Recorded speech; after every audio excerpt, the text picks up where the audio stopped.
नीमच में ऑनलाइन ठगी सहित ब्लैकमेलिंग के मामले लगातार बढ़ रहे हैं। साल दर साल ठग नए नए तरीकों से लोगों को शिकार बना रहे हैं। कभी व्हाट्सएप कॉलिंग, वीडियो ऐप तो कभी फोटो से लोगों को ब्लैकमेल किया जा रहा है।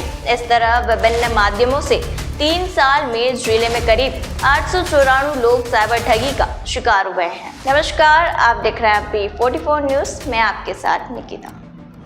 ये जो आंकड़ा हमें पुलिस रिकॉर्ड से मिला है, यह वह आंकड़ा है जिन्होंने पुलिस में शिकायत दर्ज करवाई है। इससे बड़ा आंकड़ा ऐसे लोगों का है जिन्होंने शर्म व डर के चलते पुलिस में शिकायत तक दर्ज नहीं कराई। इसमें सबसे ज्यादा युवा शामिल हैं। ठग युवाओं के डर व लालच का फायदा उठाकर उन्हें आसानी से शिकार बना रहे हैं और ज्यादातर मामले सेक्स एक्सटॉर्शन के निकलकर सामने आ रहे हैं।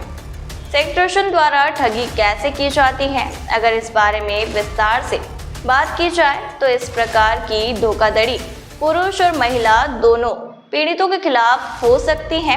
हालांकि अधिकांश पीड़ित मुख्य रूप से पुरुष है और अपराधी कोई अज्ञात महिला या कोई ज्ञात महिला दोनों हो सकती हैं। ऐसे अपराधों में अपराधी आमतौर पर पीड़ित को फोन पर अपनी निजी और नग्न तस्वीरें या वीडियो साझा करने के लिए लुभाता है और प्रेरित करता है, जिसे बाद में भविष्य में जबरन वसूली के लिए संग्रहित और सहेजा जाता है। बहुत से मामले इंस्टाग्राम और फेसबुक पर देखने को मिले हैं, जहां आप अनजान लोगों के संपर्क में आ जाते हैं। वे जिन प्रोफाइल से आपसे जुड़ते हैं वे ज़्यादातर फर्जी होती है। प्रोफाइल के पीछे का व्यक्ति असल में एक अपराधी होता है, जिसका मुख्य उद्देश्य पीड़ित से पैसे ऐंठना होता है। ये फर्जी प्रोफाइल जानबूझकर बहुत आकर्षक दिखने के लिए बनाए जाते हैं ताकि लोग आसानी से इस घोटाले का शिकार बन जाएं। इन फर्जी प्रोफाइल को चलाने वाले लोग पहले कुछ दिनों तक पीड़ितों से सामान्य रूप से बात करते हैं और फिर उन्हें अपनी अतरंग नग्न तस्वीरें और वीडियो उनके साथ साझा करने के लिए प्रेरित करते हैं। एक बार जब अपराधी को इन निजी तस्वीरों या वीडियो तक पहुंच मिल जाती है तो वह प्रेषक से पैसे ऐंठना शुरू कर देता है। कभी कभी तो कई लाख रुपए की रकम मांगता है और दावा करता है कि अगर पीड़ित पैसे नहीं चुकाता है तो वह उनकी तस्वीरें, वीडियो इंटरनेट पर अपलोड कर देगा या उन्हें अपने रिश्तेदारों, परिवार और दोस्तों के साथ साझा कर देगा। जी, आज आपने बहुत ही अच्छा एक मुद्दा उठाया है, जो कि साइबर क्राइम एक जहर की तरफ फैलता ही जा रहा है। और ये इस मुद्दे पर अपन चर्चा नहीं करेंगे, हम अपन यंगस्टर ही चर्चा नहीं करेंगे तो कौन करेगा। दीपक भाई, आपने बहुत ही अच्छा जो साइबर क्राइम का मुद्दा उठाया है। अपन देखते हैं कहीं ना कहीं जो बुजुर्ग वर्ग है और यंगस्टर है, यंगस्टर पूरी तरह से परिपक्व इंसान नहीं है। वो एक युवा जो एनर्जेटिक रहता है, 15 से 17 साल की उम्र उसकी युवा अवस्था में पहुंचने की उम्र है। उस समय व्यक्ति जो है, बच्चे जो हैं, बहुत ही नई नई चीज़ों को करने के लिए और नई नई चीज़ों को जानने के लिए उत्सुक रहते हैं। और जो एजड हैं 60 से 80 तक, जो इस क्राइम में फंस रहे हैं, क्योंकि मोबाइल उनके लिए एक नई वस्तु है। कोई बिल्कुल उनके लिए एक पुरानी वस्तु नहीं है कि जैसे जिस समय टीवी आया था या फ़ोन आया था। इनके लिए एक मोबाइल नई वस्तु है। और ये बुजुर्ग लोग जब मोबाइल चलाते हैं, मैंने खुद जब उनको नोटिस करा, 60 से 80 के जो व्यक्ति हैं, वो जब मोबाइल चलाते हैं तो उनको यही समझ में नहीं आता कि क्या OTP आ रहा है, कौन सी लिंक आ रही है, कौन सी वेबसाइट ओपन करनी है, क्या। वो सिर्फ एक्साइटमेंट में कि ये कुछ उनके लिए नया एक इंस्ट्रूमेंट है, उसको वो चलाते रहते हैं कंटिन्यू।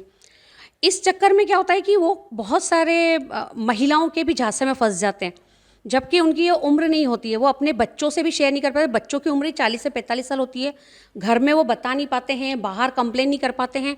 बहुत सारे व्यक्ति पैसे वाले होते हैं और बहुत सारे व्यक्ति पैसे वाले नहीं हैं, तो वो उन औरतों को पैसा भी नहीं दे पाते हैं। बच्चों से शेयर नहीं कर पाते हैं, क्योंकि बच्चे भी उनको बोलते हैं कि ये पिता ने क्या कर दिया। घर में भी सब उनके ऊपर चिल्लाते ही रहते हैं यदि वो शेयर करते हैं, और प्रशासन तक वो जा ही नहीं पाते हैं। जबकि पुलिस उनकी सुरक्षा के लिए बैठी है, उनका हमेशा उनके काम के लिए बैठी है कि आप किस ठगी में फंसे हैं। तो ये लोग यदि अपने को सही से एक्सप्लेन करेंगे, बच्चों के साथ शेयर करेंगे, पुलिस प्रशासन के साथ अपनी पीड़ा बताएंगे कि हमारा ये इंटेंशन नहीं था। और एक चीज़ ये भी है कि व्यक्ति जो मेल वर्ग है वो फीमेल्स के प्रति नेचुरली कुछ थोड़ा सा अट्रैक्ट रहता है। यदि मिस कॉल भी आ जाए तो वो भी उस पर थोड़ा सा उनका रहता है कि 2 मिनट 1 मिनट बात करेगा। और यदि कोई अवैध अनैतिक लिंक उनके साथ जुड़ गई है तो मैं हाथ जोड़ के निवेदन करना चाहूँगी हमारे यंगस्टर्स से और वृद्धजनों से कि वो इन झांसों में ना उलझें, क्योंकि ये ठगी के झांसे हैं। और अपने दिमाग का यूज़ करें, सावधान रहें, सतर्क रहें। कोई भी जो सार्वजनिक वाईफाई है उसका कोई भी इंसान यूज़ ना करे। अपनी जो सार्वजनिक निजी जो चीज़ें हैं उसको सार्वजनिक साझा ना करें। उसके अलावा मैं निवेदन करना चाहूँगी कि फ़ोन तो स्मार्ट हो गए हमारे, फ़ोन सारे स्मार्ट आते हैं, पर व्यक्ति स्मार्ट नहीं हो पाया है। तो हमें स्मार्ट होने की ज़रूरत है। ये डिवाइस एक जानलेवा भी साबित हो सकता है बहुत अच्छा, क्योंकि मैं जो यहाँ पे अपने शेयर कर रही हूँ वो मोबाइल पे ही शेयर कर रही हूँ। ये जानकारी के लिए, नॉलेज के लिए बहुत अच्छा डिवाइस है, पर ये आपकी जान भी ले सकता है, आपको आत्महत्या के लिए उकसा सकता है।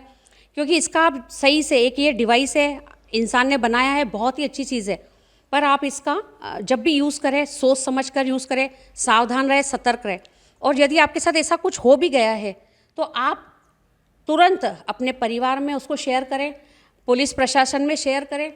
और जो लड़कियां, जो यंग लड़कियां हैं, इन झांसों में कभी फंस जाती है तो आप आत्महत्या जैसा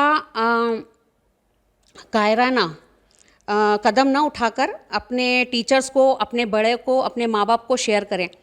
कभी कभी यदि हमारी गलती नहीं भी होती है, यदि हमने कोई वेबसाइट पर नहीं गए, कोई लिंक पे नहीं गए, आप आपके बच्चों को हायर एजुकेशन के लिए बाहर भेज रहे हैं, तो मेरा बड़ों से निवेदन है, माता पिता से, कि आप उनको जिस भी मल्टी में, जिस भी हॉस्टल में या जिस भी रूम में आप अपने बच्चों को ठहरा रहे हैं, पहले सही से उसकी जांच पड़ताल कर ले। अपने बच्चों को भी बोलें कि जहां आप रह रहे हैं वो देख लीजिए आपके लिए वो जगह सुरक्षित है कि नहीं है, कहीं आप ठगी के शिकार तो नहीं हो रहे हैं। क्राइम इससे भी जुड़ा हुआ है, साइबर क्राइम मतलब अपराध, कोई अनैतिक गतिविधियाँ, ये आपको कंप्यूटर से, डिवाइस से और नेटवर्क से, किसी से भी हो सकती है। मेन है सबके हाथ में एक छोटा सा डिवाइस, मोबाइल, उससे इसमें सबसे ज़्यादा क्राइम होते हैं। तो मेरा छोटे बच्चों से और सभी से यही निवेदन है, आप इसका यूज़ कीजिए, इससे नॉलेजेबल चीज़ें सीखिए, पर ठगी में ना फंसिए। आपकी बैंक की जानकारियां हैं, आपकी ज़िंदगी भर का जो पैसा है वो ये ठग लोग आपका ले जाएंगे यदि आपने कोई OTP शेयर किया या आपकी कोई जानकारी शेयर कर ली। साइबर क्राइम वालों का सिर्फ एक ही मकसद होता है, लाभ कमाना, या आपकी इज्जत को नुकसान पहुंचाना, या पूरा कंप्यूटर सिस्टम को डैमेज कर देना। साइबर क्राइम अपराधी जो हैं, यदि आप सतर्क रहेंगे आपका कुछ भी नहीं बिगाड़ सकेंगे। और आपने यदि थोड़ी सी भी लापरवाही करी तो ये आपकी इज्जत के साथ साथ आपका वित्तीय नुकसान करेंगे और आपको आत्महत्या के लिए मजबूर कर देंगे। निश्चित तौर पर साइबर क्राइम बढ़े हैं, और अभी नई जो टेक्नोलॉजी आई, AI टेक्नोलॉजी, उसके बाद तो और साइबर क्राइम का ग्राफ बहुत तेज़ी से बढ़ा है और कई तरह की नई मुसीबतों का सामना लोगों को करना पड़ रहा है।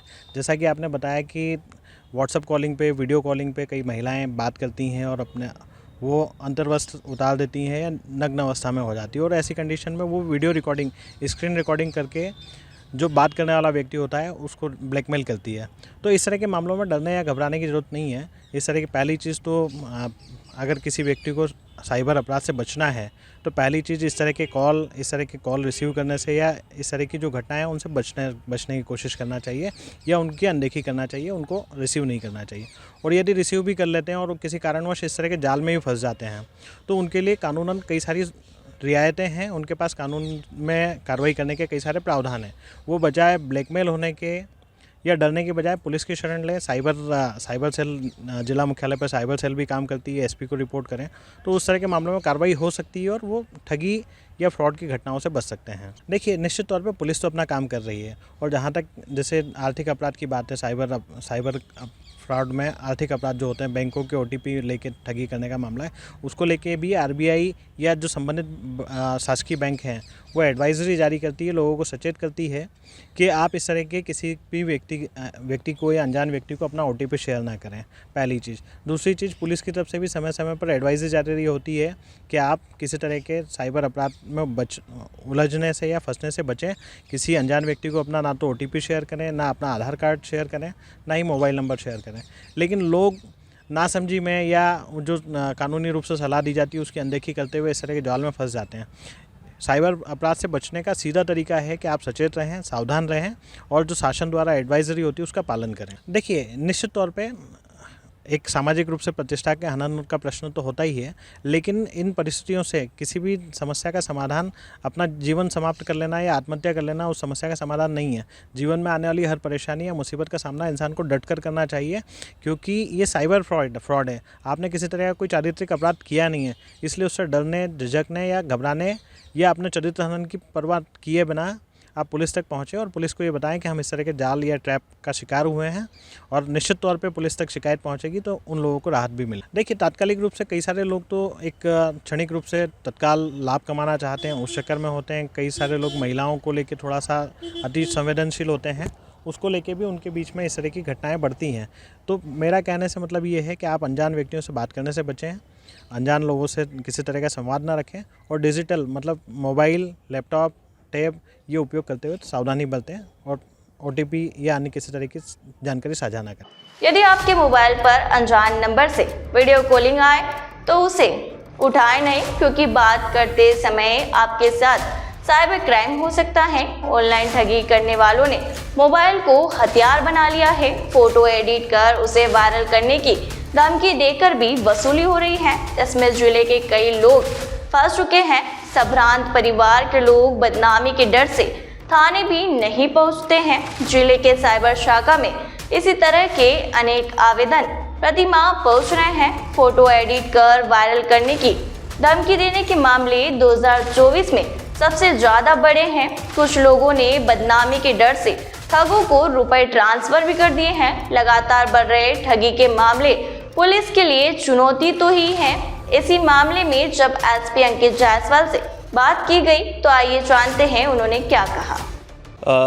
एक ये नया साइबर फ्रॉड ये सामने आ रहा है आजकल, जिसे सेक्सटॉर्शन भी कह सकते हैं आप। और इसमें ज़्यादातर ये देखने में आता है कि अननोन कॉलर से वीडियो कॉल आता है और लोगों को फिर किसी प्रकार के कोई ऐसे चित्र दिखाकर उनको ब्लैकमेल किया जाता है, उनकी स्क्रीन रिकॉर्डिंग करके।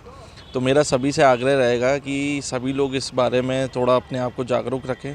किसी भी प्रकार के कोई भी अननोन कॉलर से अगर वीडियो कॉल आता है तो उसको बिल्कुल भी पिक नहीं करें।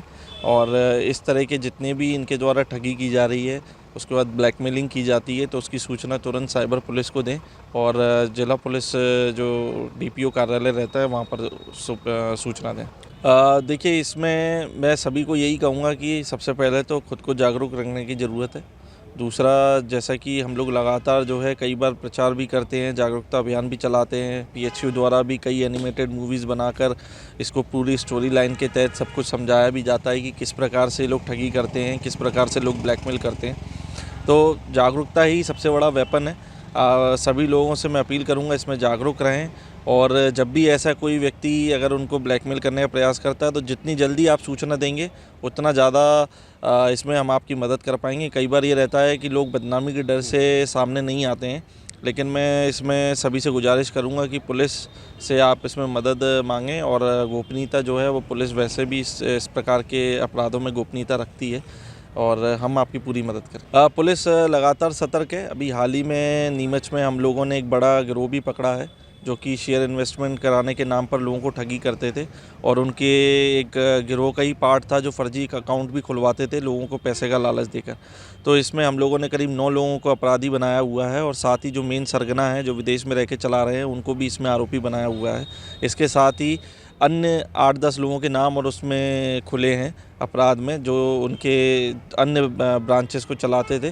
तो इस प्रकार से कुल मिला के 20 आरोपी उसमें अभी तक बने हुए हैं, और टीमें लगातार उसमें काम कर रही है। अभी तक हम 250 से अधिक खातों को फ्रीज़ करा चुके हैं, और NCRP जो पोर्टल है वहाँ पर भी इनकी सूचना दे चुके हैं। हाँ, ये बात सामने आई है, और इस बार जैसे गिरोह का भंडाफोड़ हुआ था उसमें भी ये चीज़ें सामने आई थी। तो इसमें भी मैं सभी लोगों से गुजारिश करूँगा कि किसी भी झांसे में नहीं आए, और अपने क्रेडेंशियल्स, अपने खाते की डिटेल्स, अपने ATM कार्ड्स की डिटेल्स, अपने OTPs, मोबाइल नंबर, KYCs ये किसी को भी उपलब्ध नहीं कराएं, ताकि आप, क्योंकि जो फ्रॉड होता है तो खाता धारक के ऊपर सबसे पहले बात आती है।